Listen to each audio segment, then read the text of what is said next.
Hola, ¿qué tal? Soy Armando Carrasco y esto es Hiperbólico. El tema de hoy, cierres, conversión y métricas. Todo empresario, ejecutivo comercial o emprendedor tiene el concepto rentabilidad en el tope de sus prioridades. Sin embargo, para llegar a este punto, existen una serie de acciones y estrategias que bien ejecutadas en el día a día pueden garantizar el logro de los resultados. Hoy en Hiperbólico hemos invitado a Guillermo Sanqui, experto en negociación y ventas, y con él daremos un repaso interesante primero por el cierre de ventas. ¿Existe una fórmula infalible, una combinación de frases para conseguirlo? Luego la conversión, que debe ser el objetivo imprescindible de todo el esfuerzo y sacrificio invertido en nuestro trabajo. Y por supuesto las métricas, porque es tan importante tener indicadores establecidos, medibles y hasta flexibles en nuestra gestión comercial. Todo esto y más en este episodio, así que arrancamos Hiperbólico. Guillermo, bienvenido. La primera pregunta es, desde tu percepción y tu expertise, ¿cuál es el problema que ves más recurrente en los cierres de negociación? Que solo se trata de resolver la venta con el cierre. La venta es un proceso, el cierre es un paso. Y la mayoría de las personas cuando negocian tratos, ya sea la venta de un producto o servicio medium cost, o incluso la adquisición de una empresa o la adquisición de un inmueble de alto valor, las personas creen que el cierre es la venta y el cierre es un paso dentro de la venta es un proceso más amplio. Entonces el error más común que yo encuentro es personas que no hacen las preguntas correctas, no enmarcan correctamente la cancha a la hora de negociar, no generan las perspectivas correctas, no lideran el proceso, simplemente ofrecen y esperan que eso haga el milagro, y una venta no es eso. Tú acabas de decir algo que ocurre muchísimo cuando hacemos un pitch de ventas o hacemos una presentación. Quienes estamos en el lado comercial, le damos play a la presentación y no nos detenemos. Tú acabas de decir algo, el tema de las preguntas. ¿Por qué es tan importante hacer esa pausa previa y durante la conversación? La regla de oro de la negociación es no influimos en las personas con lo que les decimos, influimos en las personas con lo que logramos que las personas se digan a sí mismas. Por lo tanto, cuando tú quieres negociar algo y cerrar un trato, primero debes aprender a escuchar el 80% del tiempo. Y luego no solo se trata de escuchar, sino qué escuchar. Para poder escuchar correctamente tienes que tener un diseño de preguntas específicas que provoquen tres cosas. Número uno, que te permitan recopilar información correcta para poder hacer una oferta adecuada.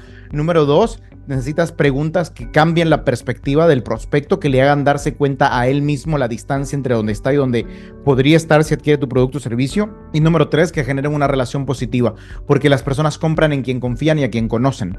Y entonces, al hacer preguntas, tú no solo recopilas información o cambias la perspectiva del prospecto, sino que también generas una relación positiva porque demuestras interés y a las personas les gusta que se interesen en ellas. Entonces, hacer preguntas es la venta. Creo que la gente no lo ve de esa manera porque estamos más ensimismados en ese discurso de proponer qué trae nuestro producto o qué presenta o qué resuelve en términos genéricos sin entender realmente esa necesidad de la otra persona.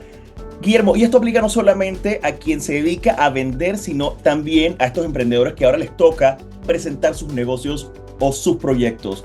¿Cuál sería tu consejo en ese caso? No se trata de nosotros, se trata de la gente. Una de las cosas más comunes es cuando yo quiero presentar mi proyecto, mi negocio, mi idea, quiero pitchar las cosas, lo que yo hago es salir al aire o salir enfrente de la persona que me está escuchando y es, mírame, soy fantástico, soy increíble, soy innovador, soy revolucionario, soy diferente, soy único, hago esto, logro esto, esta es mi historia, yo.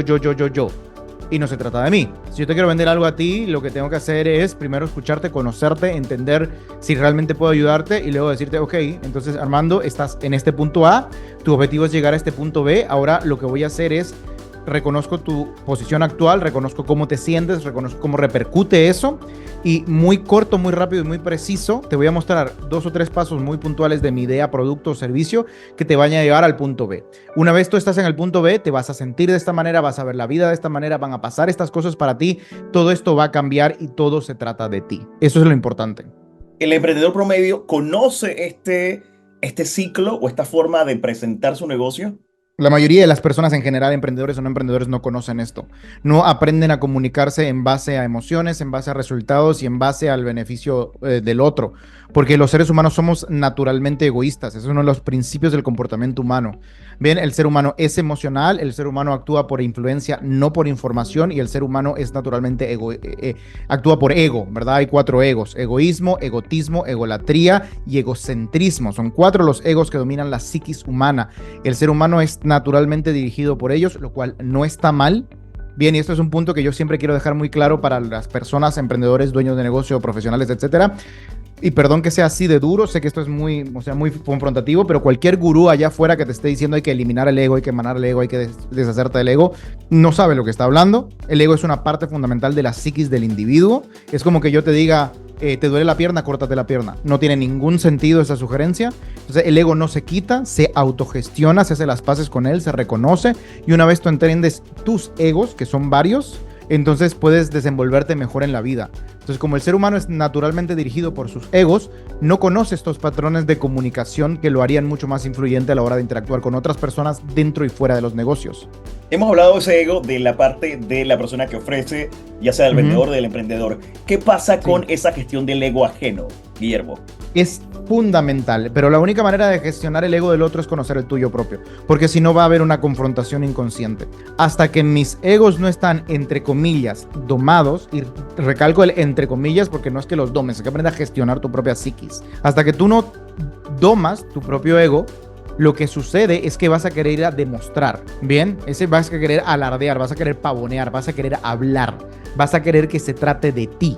Solo cuando tú te educas para que la venta no se trate de ti, puedes gestionar el ego de la otra persona. Y el ego de la otra persona hay muchas maneras de gestionarlo. Depende de qué ego es el dominante. Si es una persona egoísta, te vas a dar cuenta que es una persona que todo el tiempo está velando por sus propios intereses. Y vas a ayudarle a ver cómo tu producto, servicio o idea vela por sus intereses. Si es una persona ególatra que quiere reconocimiento, vas a poder ayudarle a ver cómo tu producto, servicio o idea le da estatus. Si es una persona egocentrista que quiere atención, vas a poder mostrarle cómo tu producto, servicio o idea lo pone en un lugar donde llama la atención, innova, su vida es mejor y tú puedes darle atención. Y si es una persona egotista que le gusta hablar de sí mismo todo el tiempo, es importante que lo escuches, pero que controles y sin embargo que luego le hagas notar cómo tu producto, servicio o idea es capaz de ponerlo en una posición donde puede hablarle a otras personas sobre los resultados que ha tenido. Todo en negociación es estrategia justamente sobre la otra persona. Vamos a traer esto al contexto latinoamericano. ¿Qué debemos nosotros corregir, cambiar? ¿En qué fallamos o en qué tropezamos a nivel cultural nosotros en el momento de negociar y por supuesto cerrar, Guillermo? Primero, no sabemos escuchar. Significa que no tenemos el hábito de llevar adelante la negociación en base a la escucha activa. E incluso si sabemos que tenemos que escuchar, no sabemos cómo escuchar. Se escucha haciendo las preguntas correctas para que la escucha no sea caótica, sino dirigida correctamente. Y luego escuchamos a través de algo que se llama gesticulación verbal, que es, si yo te hago preguntas, yo no me quedo absolutamente en silencio y quieto como una estatua. Te acompaño con gesticulación verbal, con elementos como sí, ok, claro, me hace sentido, por supuesto, etc. Hay que aprender escucha activa. Número 2, no sabemos hacer ofertas basadas en emociones. El lenguaje emocional es muy importante. Las personas no les interesa tanto saber el cómo, sino el qué final. Entonces yo necesito demostrarte a ti que yo te he escuchado y pasar mucho menos tiempo hablando de las características técnicas de mi producto o servicio o idea y hablando mucho más de las emociones que se van a producir al otro lado de tu decisión de adquirirlos.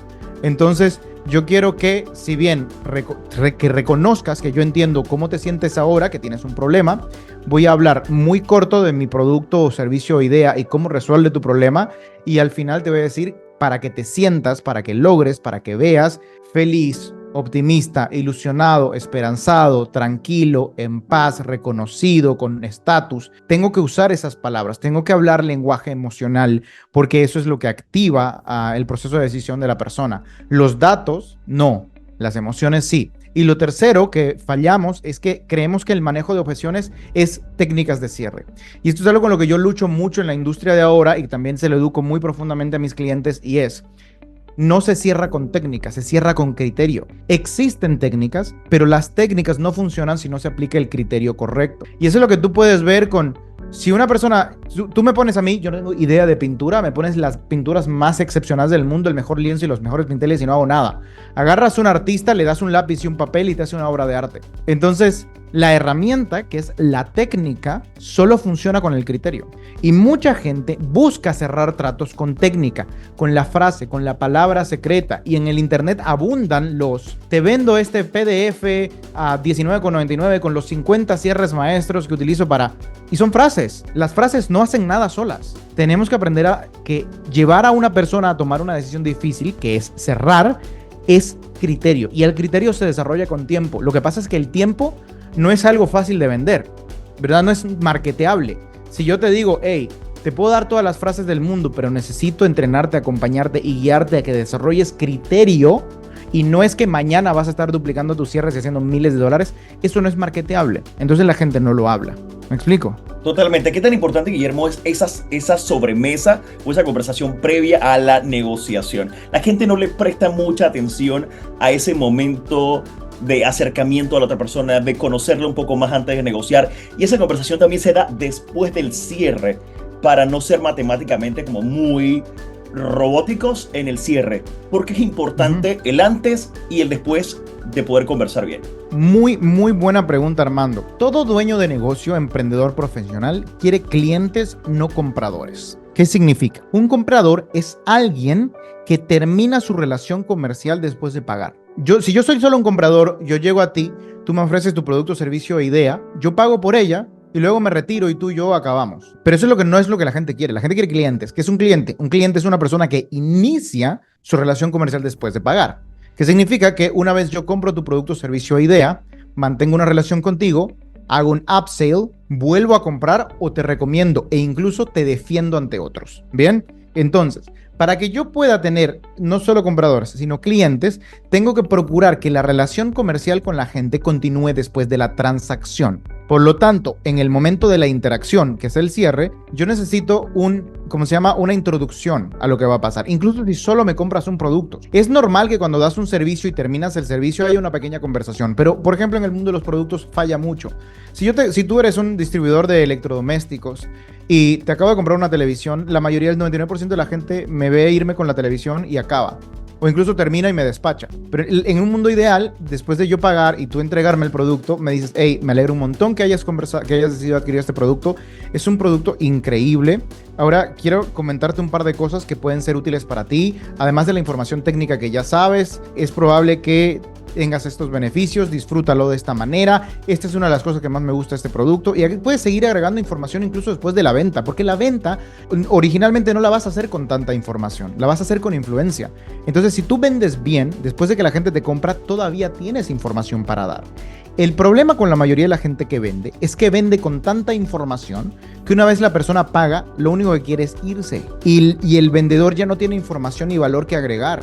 En cambio, si tú logras venderme con poca información y después de que yo pago hay más información para que yo siga descubriendo, el producto se percibe aún mejor. Bien, y además, una vez yo me fui con la televisión, si tú me llamas o me mandas un mensaje una semana después y me dices, hey Guille, hace una semana te llevaste esta televisión, ¿cómo estás? ¿Te gustó? ¿Fue fácil de usar? ¿La instalaste?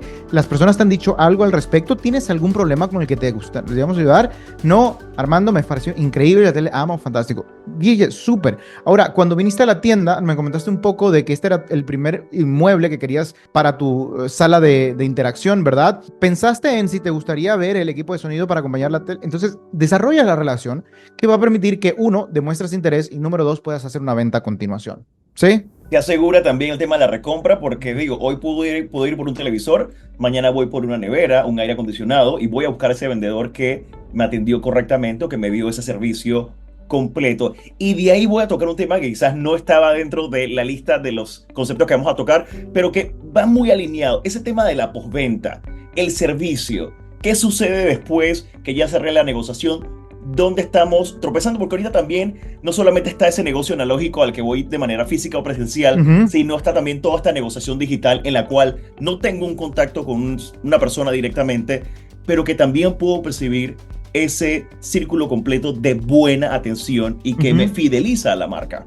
Ok, mira, si bien no tienes el contacto físico, tienes muchos accesos digitales a las personas. Generalmente, cuando alguien te compra en el mundo digital, al menos tienes su correo electrónico. Y usualmente tienes correo electrónico, número de teléfono, contacto por WhatsApp y redes sociales, ¿verdad?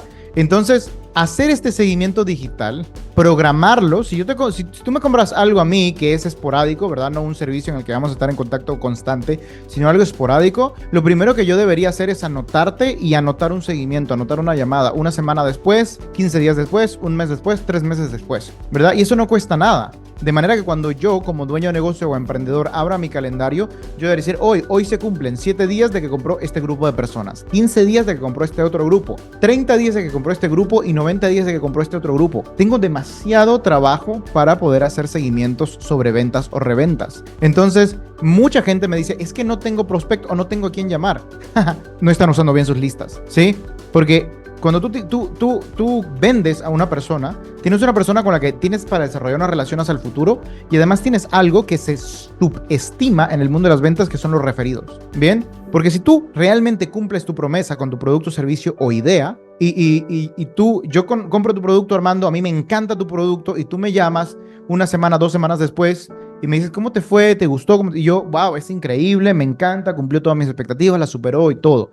Y tú me haces una pregunta muy simple y es, Guille, ¿te molesta si te pregunto si conoces a 2 o 3 personas más a quienes yo quizás podría ayudar de la misma manera a la que te ayudé a ti? Yo no te voy a decir que no. Yo te voy a decir, ¿sabes qué? Me encanta. Mira, háblale a fulano, sutano y mengano. Es más, a 2 ya le hablé de ti. Si por cada persona tú tienes 3 más, en el peor de los casos, cada individuo de tu lista es un mundo de posibilidades. Entonces, a toda persona que está en el mundo de los negocios, ventas, emprendedor, dueño de negocio, manejar correctamente la lista de prospectos y de clientes es un acceso infinito, literalmente ilimitado, a personas que podrían adquirir tus productos o servicios. Entonces, la postventa no es solamente una manera de fidelizar a un individuo, sino de incrementar radicalmente tu alcance.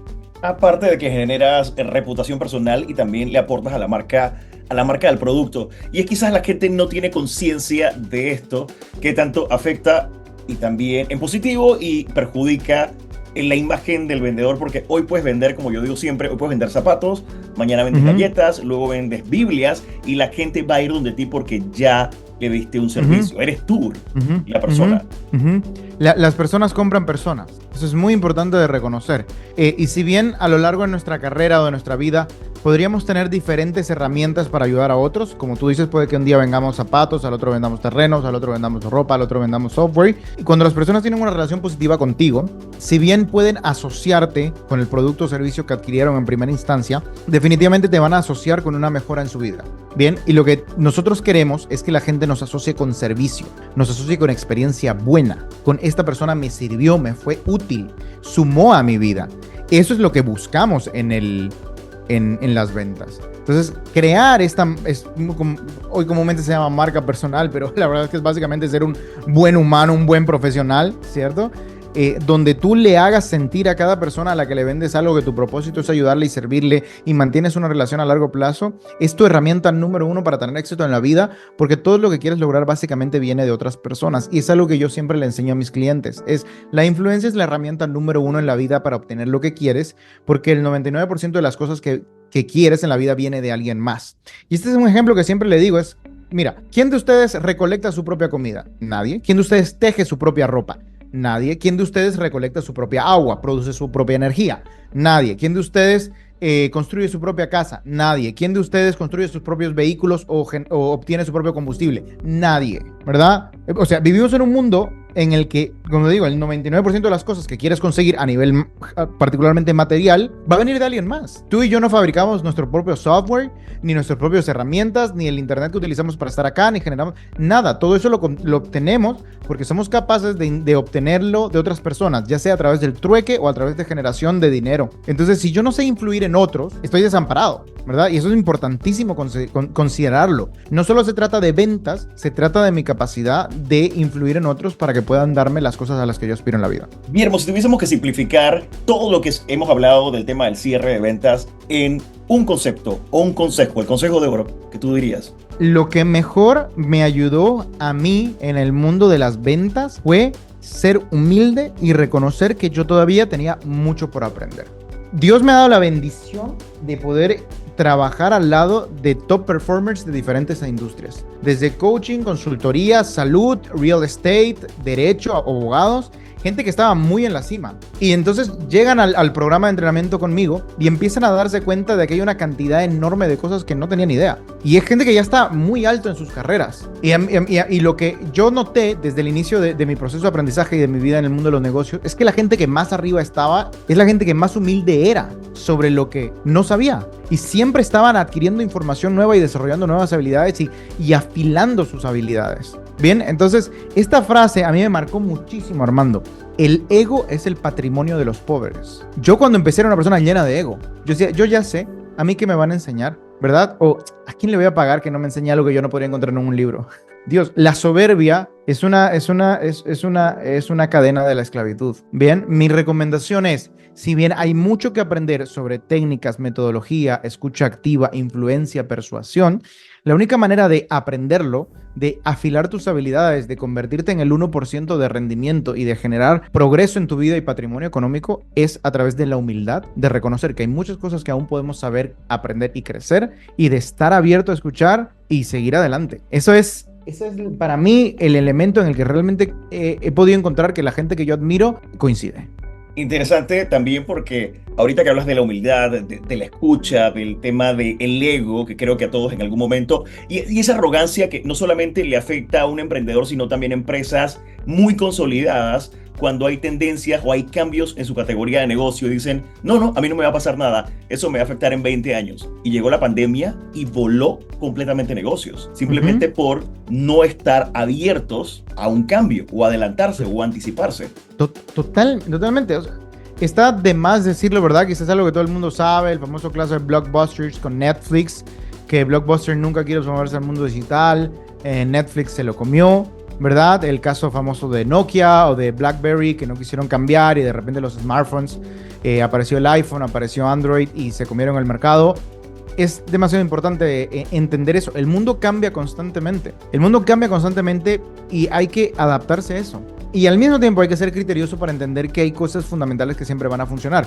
Y te doy un ejemplo muy sencillo. Un emprendedor muy grande que yo admiro del internet, cuando termina la pandemia, él hace como un review sobre cómo logró crecer en tiempo de pandemia y él dice, yo contraté 200 personas más para hacer cold calling, para hacer llamadas en frío durante la pandemia. Cuando todo el mundo decía, no, las llamadas en frío no funcionan, solo tienes que hacer campañas. Loco, el trabajo duro funciona hoy, ayer, mañana y siempre, ¿sí? Y hay mucha gente que no lo quiere hacer. Es necesario innovar, es necesario cambiar, es necesario aprender, pero es necesario entender que los fundamentos del trabajo duro nunca van a cambiar. Y hay personas hoy que tienen la idea de que van a crear un anuncio y una campaña mágica que va a hacer que la gente les escriba y les tire dinero en la cara. Y si en el mundo del internet, en el mundo donde tenemos inteligencia artificial, automatización, redes sociales, campañas de alto alcance, multiplataformas y todo, la gente que vende millones y millones todavía está haciendo llamadas en frío, chats 1 a 1, prospección directa y contacto humano, es porque, y no es solo para mí, es porque la realidad del mundo es que en un mundo donde todo es tan frío, tan automatizado, tan digital, la conexión interpersonal va a ser cada vez más valiosa. Y si bien hay que cambiar, crecer, innovar y desarrollarse, yo te aseguro, Armando, que de aquí en adelante las personas van a apreciar más que nunca a lo real, a la persona, al interés genuino, al ser humano que está al otro lado. ¿Bien? Te lo garantizo, porque eso es lo que la gente quiere hoy, realidad. Así es, y conexión, eso es importante. Conexión no solamente entre humanos, sino también entre marcas, y ese tema de humanizar realmente las marcas y las empresas y los productos. Señor, vamos a pasar a otro concepto que es importante, del que se habla muchísimo. Quizás el que esté en el entorno de ecosistema digital lo escucha con mayor regularidad, es el tema de la conversión. Pero la conversión siempre ha existido porque es parte de ese trabajo de negociación, de ventas, es lo que queremos lograr. ¿Qué entiendes tú por tu lado y qué nos puedes explicar de qué es la conversión? Todo negocio tiene básicamente 3 pilares: la oferta, el mercadeo y las ventas. La oferta es qué problema le resuelvo a quién. ¿Cómo? Bien, yo soy Juan Pérez, soy agente inmobiliario y yo resuelvo tu problema de encontrar una propiedad ideal para ti o de colocar tu propiedad al mercado con la mejor oferta posible. Esa es mi oferta, ese es el problema que yo te resuelvo, ¿verdad? Ahora, ¿qué viene el siguiente paso? Mercadeo. Mercadeo es cómo logro que la mayor cantidad de personas correctas reciban el anuncio, o sea, la información de que yo resuelvo este problema de manera apetecible. Bien, Entonces, el mercadeo, a diferencia de lo que mucha gente cree, no siempre tiene como propósito final las ventas, sino la atención. Bien, en muchos casos, definitivamente, el buen mercadeo produce ventas. Pero en industrias, particularmente donde se requieren tomar decisiones cuidadosas, puede ser vehículos de lujo, puede ser bienes raíces, puede ser adquisición de empresas, puede ser seguros de salud, puede ser artículos de alto valor, el mercadeo solo no es suficiente. Se necesita ventas. Y ventas es el tercer punto, que es, ok, ahora que tengo la atención de la gente, ¿cómo logro que la gente me pague por mi producto, servicio o idea que soluciona sus problemas, incrementa su calidad de vida, lo aleja del dolor o lo acerca del placer? Eso es ventas. Entonces, ¿qué es conversión dentro de esos tres conceptos? Es de toda la gente a quien, después de haber desarrollado la idea, se la he comunicado a través del mercadeo y hoy tengo la atención de toda esa gente, ¿cuánta gente convierto de prospecto a cliente? Que aquí hay dos palabras importantes de aprender a utilizar dentro del mundo de los negocios. Un prospecto es alguien que aún no te ha comprado, un cliente es alguien que ya te compró. Hay que aprender a diferenciarlos para poder manejar unos y otros. El cliente es una persona que ya pagó por ti y debes darle una atención de cliente y tener un servicio postventa, seguimiento y todo. Un prospecto es alguien que todavía no te ha pagado, ¿sí? Entonces, conversión es cómo convierto la mayor cantidad de prospectos en clientes, cómo convierto la mayor cantidad de atención en transacción. Eso es conversión. Y lo que los negocios quieren no es solamente la mayor cantidad de atención posible, la mayor cantidad, el mayor porcentaje posible de conversión. Mientras más personas a quienes yo llamé la atención consiga yo que me paguen, mejor. Y esa es una tarea paralela que debe hacer la empresa con respecto a todos los otros esfuerzos que está trabajando, porque captar la atención en un mercado donde hay una saturación de ofertas.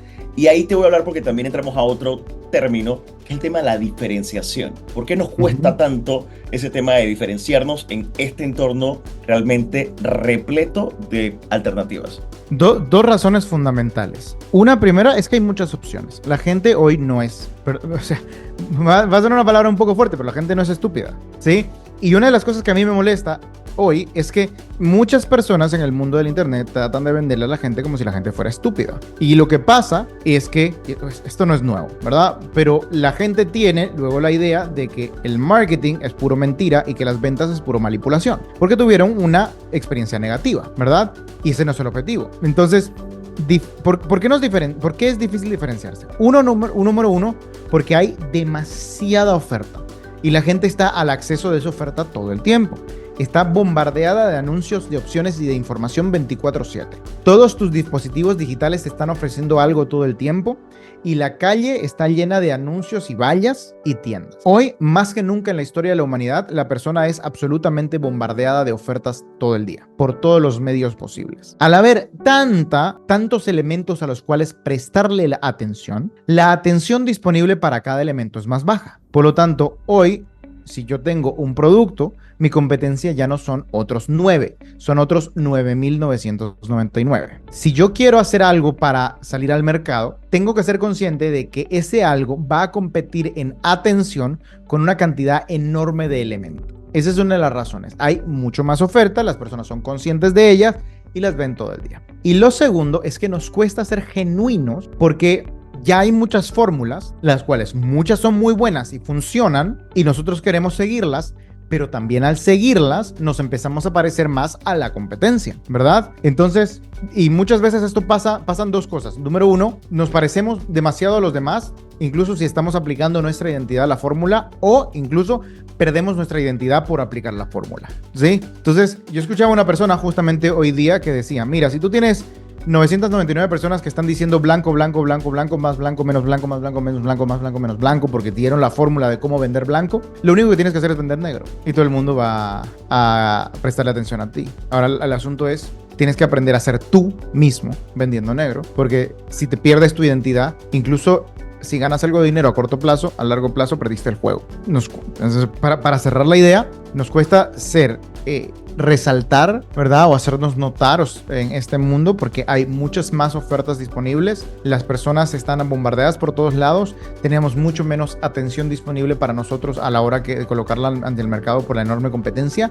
Y muchas personas están siguiendo todo el tiempo las mismas fórmulas, lo que hace que todo el mundo se empiece a parecer unos a otros y luego destacarse va a ser diferente porque perdemos genuinidad. Y en esa diferenciación, Guillermo, también vale el tema de resaltar esos valores como lo local o ver qué fibras emocionales podemos tocar en ese público y esa audiencia que depende también del mercado. Hay mercados muy grandes y a veces la apuesta se nos va de las manos. A veces queremos llegarle a un país entero cuando quizás lo que debemos buscar es un segmento del mercado un poco más nicho o más nano. Y ahí voy a aprovechar para volver al tema de la conversión. Como una persona que tiene su empresa, que está arrancando, puede quizás hacer ese paralelo, ese funnel de prospectos, clientes. ¿Cuál sería la forma más práctica de trabajarlo, de moverlo? Lo primero que necesito saber es qué problema exactamente voy a resolver. Ese es el primer paso, ¿verdad? Porque mi valor se aporta al mercado cuando yo tengo un artículo, que es un producto, o un servicio, ¿verdad? O una idea, que es un conocimiento, que mueve a una persona. ¿Hacia dónde la mueve? La mueve lejos de un dolor, cerca de un placer o ambas. Eso es lo que yo hago. Soluciona un problema o mejora su calidad de vida. Una vez yo sé exactamente el problema que yo resuelvo, tengo que entender quiénes son las personas que más comúnmente y más afectadas están por este problema, ¿verdad? Entonces, si yo vendo gorros para el agua, no los voy a ir a vender a un partido de tenis, ¿sí? Necesito saber quién es la persona que más usualmente y con mayor repercusión se ve afectada por este problema. ¿Qué problema resuelvo? ¿Quién tiene más este problema? Y luego, ¿dónde está ese problema? ¿Dónde están las personas, verdad? Usualmente que viven ese problema.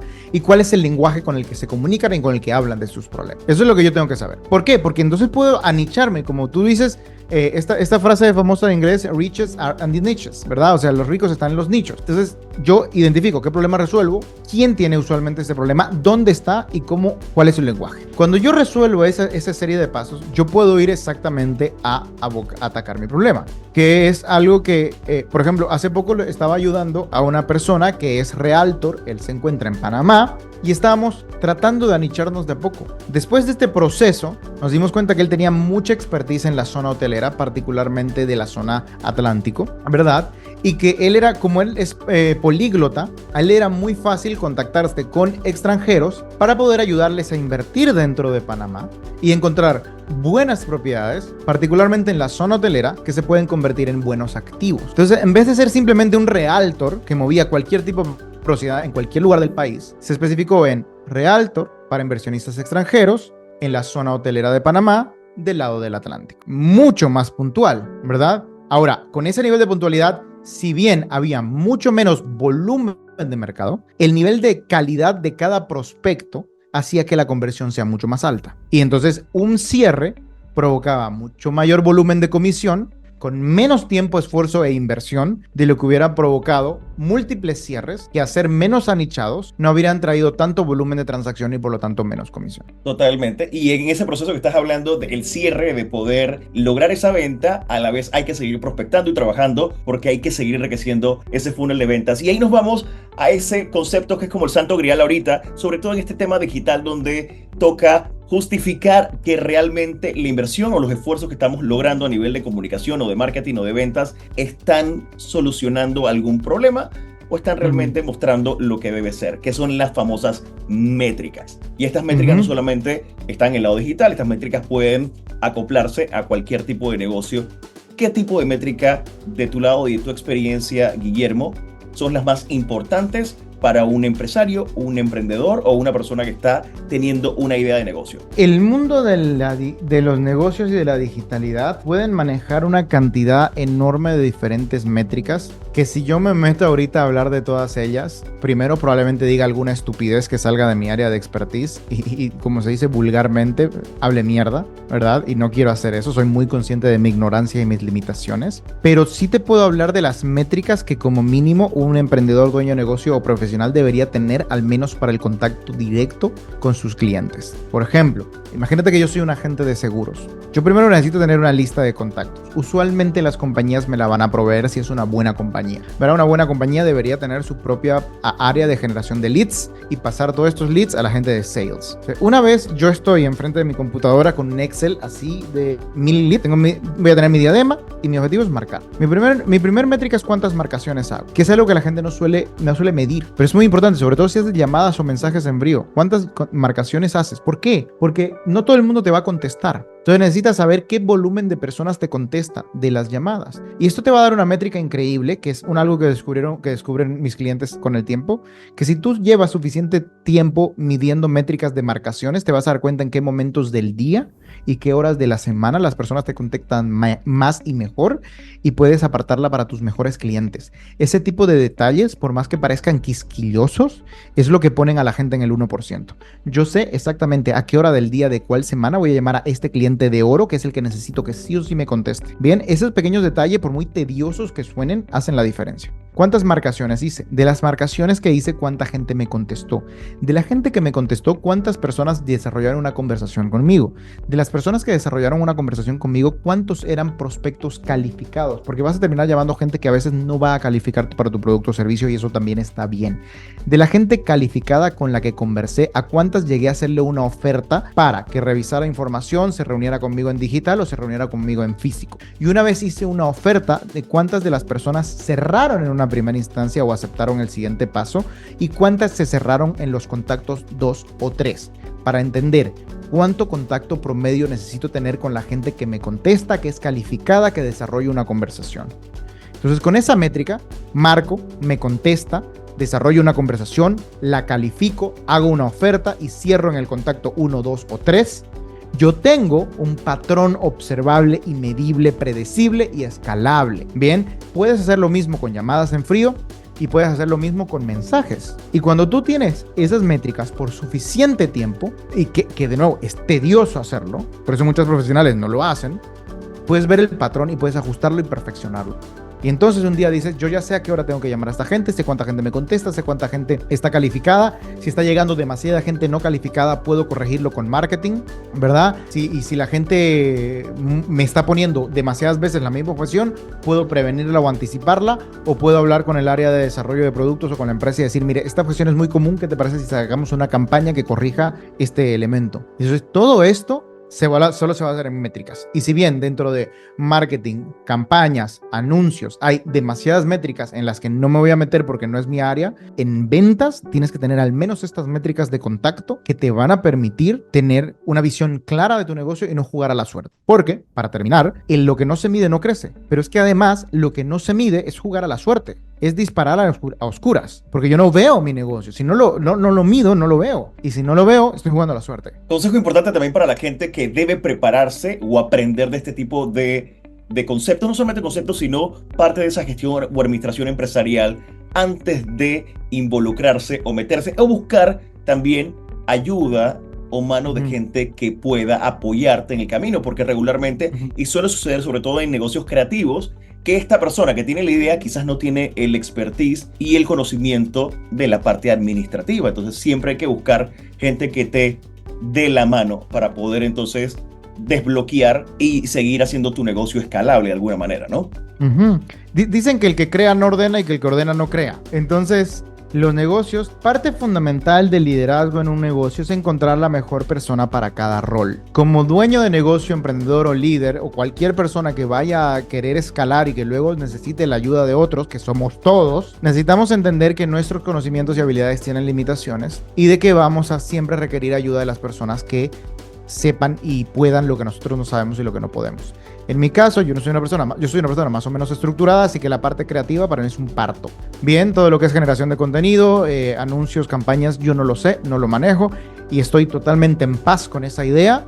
Yo lo que sé es cerrar tratos y con todo lo que eso genera yo puedo comprar el conocimiento, el tiempo y la habilidad de las personas que saben hacer lo que yo no sé y no tengo que saberlo tampoco. Porque no se trata de ser, ¿verdad?, el ejército de un solo hombre. Se trata de ser el líder de un ejército. Y si bien al principio la mayoría de los emprendedores o profesionales e incluso dueños de negocios van a ser todólogos, como la mayoría de las personas sabe, el objetivo de un negocio al inicio no es ganar dinero, es expandirse. El profit viene después de haber construido los sistemas. Entonces, las ganancias al inicio tenemos que considerar que son para poder comprar los profesionales que me van a ayudar a sistematizar mi negocio para que sea sostenible, predecible y escalable. Ahora que hemos conversado los tres términos, cierres, conversión y métricas, ¿cuál es ese hilo conductor y cuál sería tu consejo final, Guillermo, para toda esta gente que nos está escuchando, que quizás, como mencioné antes, tiene una idea de negocio, se la está pensando, está decidiendo, ¿sabes qué? Me voy a salir de mi trabajo de 8 a 5 ya para implementar esta gran idea que me va a hacer dinero, que me va a hacer negocio, o aquel emprendedor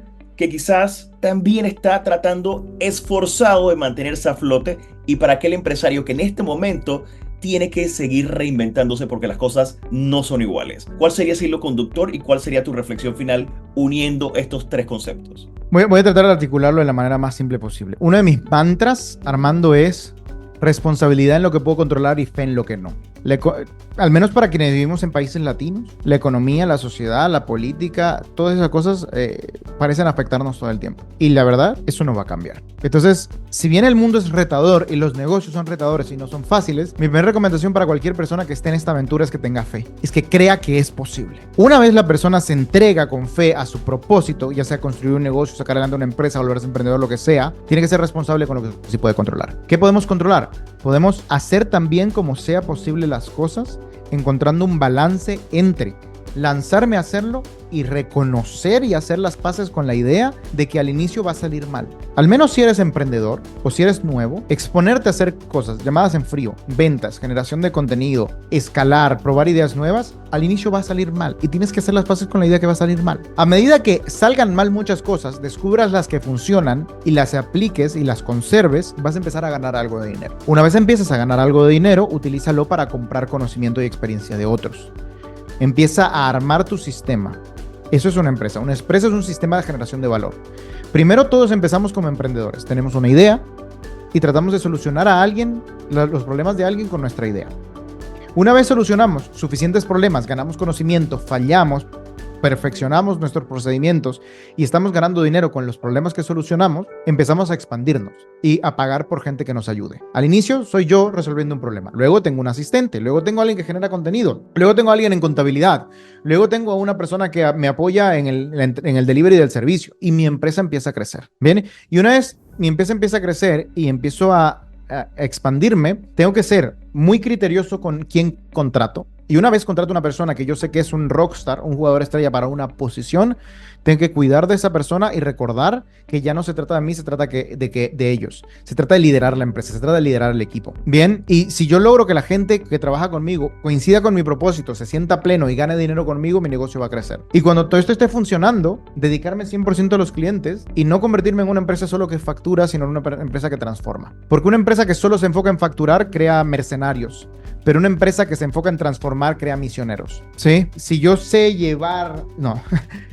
No sé, porque nadie sabe al inicio. Si yo tengo la resiliencia para enfrentarme a todo ese proceso, mantengo mi fe, soy responsable, me sobrepongo a mis propios errores y estoy dispuesto a aprender, paulatinamente las cosas van a salir bien. Entonces, no va a pasar rápido, no va a pasar fácil, no va a pasar cómodo, pero va a pasar. Y eso es lo importante.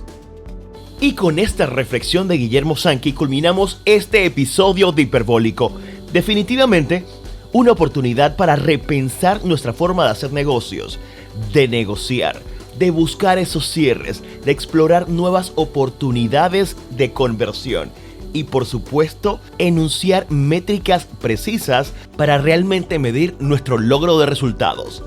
Recuerda que puedes escuchar este episodio en Spotify, Apple Podcast, mi canal de YouTube, Audible y Amazon Music.